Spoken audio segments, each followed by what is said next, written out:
పేద ధనిక అందరినీ సమానంగా చూస్తూ అందరికీ విలాసవంతమైన విశ్రాంతిని ఇస్తుంది బీడీ. ఉన్నవాడు హుక్కా తాగితే లేనివాడు బీడీ తాగుతాడు.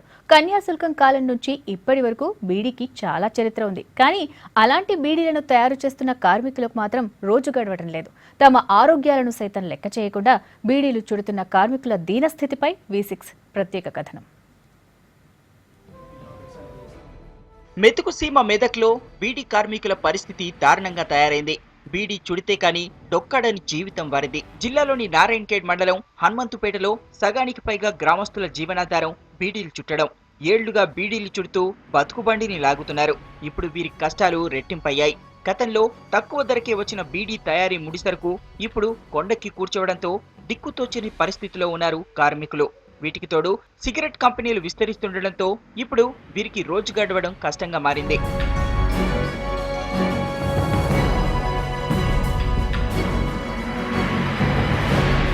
రోజంతా కష్టపడి పనిచేసినా పూట గడవడం లేదని ఆవేదన వ్యక్తం చేస్తున్నారు కార్మికులు. పెరుగుతున్న నిత్యావసర ధరలకు తమ కూలీ డబ్బులు సరిపోవడం లేదంటున్నారు.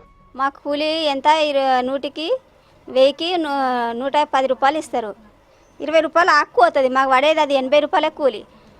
మాకేమి బతుకు తెరువు అవుతుంది. మాకేమి ఇంత దమ్ము లేదు. మాకు రూపాయికి కిలో బియ్యం అన్నట్లనే కానీ మాకు ఏం లాభం ఉన్నది. ఒక 80 రూపాయలు వండబోతే ఒక సబ్బు రాదు, కిలో చక్కెర రాకొచ్చింది. రాత్రింబవళ్లు కష్టపడితే 100 రూపాయలే సంపాదిస్తున్నామంటున్నారు కార్మికులు. బీడీలు చేసి అనారోగ్యం పాలవుతున్నామంటున్నారు.